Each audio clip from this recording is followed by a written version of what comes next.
Hi! In this video, I'm going to walk you through the basic fundamentals of resolution, so you can get started building your own models. Resolution is different from calculators, spreadsheets, and flowcharts because it automatically ensures your model or system or whatever you want to call it is correct, or as we like to say here, resolved. Here's an example. Let's say you're running a Kickstarter for your exciting new software project, and you want to raise $50,000. To model this in resolution, you'd start by creating a step, which we'll call total goal, and setting that goal to 50,000. This model is correct because 50,000 equals 50,000. No arguing with that. But we don't have $50,000. We have some amount of backers. So let's add a second step to the model called total backers. Note that resolution automatically tells us that in our system, we have 50,000 backers. That's because we haven't declared there is any difference between the things we're counting in total goal and the things in total backers. To do that, let's assign units, which we can do from the same place we named each step.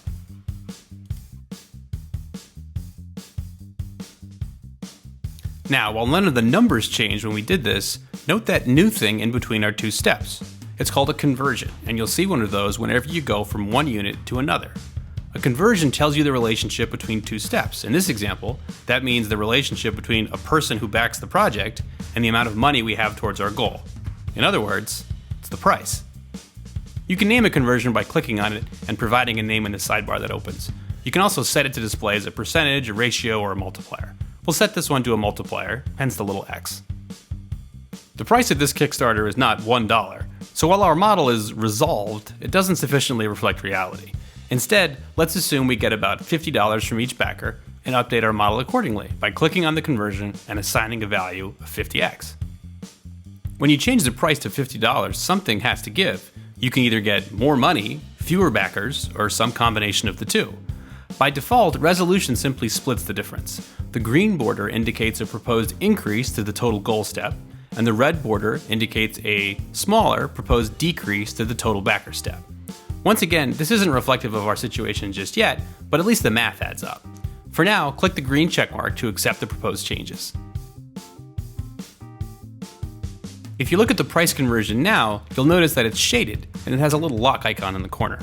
That's because it's now locked, which just means that when you make a change somewhere else, resolution will not change this value to make the math work. You can toggle locks on or off whenever you want, and you can lock as many things as you want. Just remember, if you lock too many things and then try to make a change, resolution may tell you that change is impossible. If that happens, you'll need to unlock a few things, maybe just one, until you get a proposed change. As an example, let's make this model more accurate and change our total goal back to 50,000. See how in this proposal price isn't changed at all? That's because it's locked. If you click the lock icon on price, the proposal will update as some of the change is absorbed by a change to that step or conversion. That's a cool idea, but we don't want to do this. $50 is fine for now, so let's lock the price again and accept the change. There. Our model exists and is largely accurate. However, it's not very sophisticated. It doesn't take into account the different tiers, so I can't model different what-if scenarios where different tiers are more or less popular than others. To model that, we'll need more steps. Do I start over? No. Hover over the total backer step, and you'll see a bunch of different options for managing a step. In this case, we want to create multiple kinds of backers, so click the right arrow. This will make a new related step and automatically split up the value from the previous step among the two of them. These numbers might look weird at first, but they're right. Remember, we haven't set up a conversion on the new step yet, so it's taking half of 50,000. Let's make two more steps to represent all four tiers of the Kickstarter. Then, let's assign the backers unit to each of these steps and name them along with their respective conversions.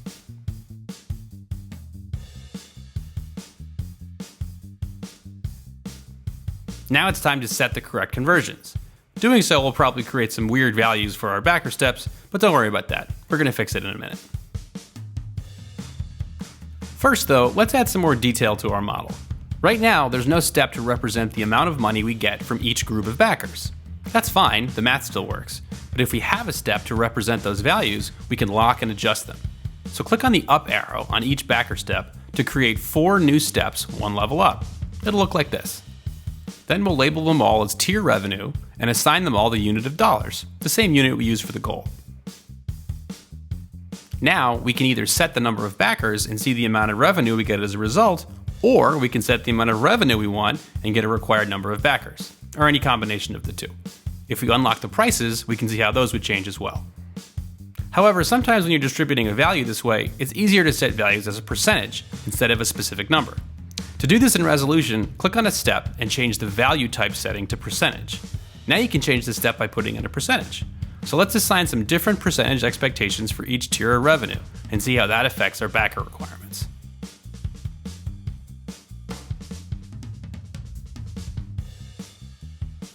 There. Now, between number of backers per tier, price per tier, revenue per tier, and total goal, we have a bunch of different ways to think about our model, and we're free to try out any combination of possibilities that we want. And none of this requires changing how it's configured. Next, let's set up our model so that it automatically tabulates up a bunch of different steps. In this case, our backers, using what's called a group. Click Groups and choose Create. Click on the group that appears, name it Total Backers, and set the type to Sum. Finally, click Edit Members, toggle on all the backer steps, and click the green check mark. You'll now see a running subtotal in the group sidebar of all those included steps. In this case, the total number of backers we require across all tiers. Lastly, we're going to add another element to our model, page views. For every number of unique page views, there's some amount of tier 1, 2, 3, and 4 backers we expect to get. Let's add a page views step underneath each backer step. Now in this case, page views is what we call a constant, a value that is represented in multiple steps, but should always stay the same across all of them. To make a constant group, first set the value of all the steps you want to include to be the same. Don't worry about what that value is, as long as it's the same. You can change it after you make the group. Note that you'll need to unlock the unique visitor to backer conversions here to make those changes. Then, make a new group just like you did for total backers, except this time, make it a constant and include all of the matching unique visitor steps.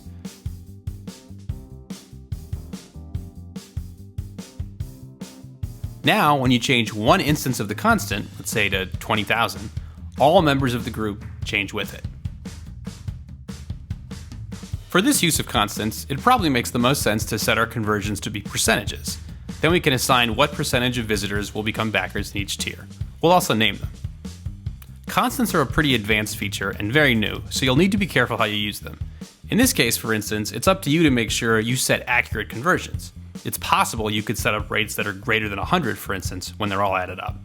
We'll stop here for now, but remember that one of the coolest things about Resolution is that you can continue to add to your model as other things become interesting to you, even if those things turn your original model into something much larger and broader than you started with.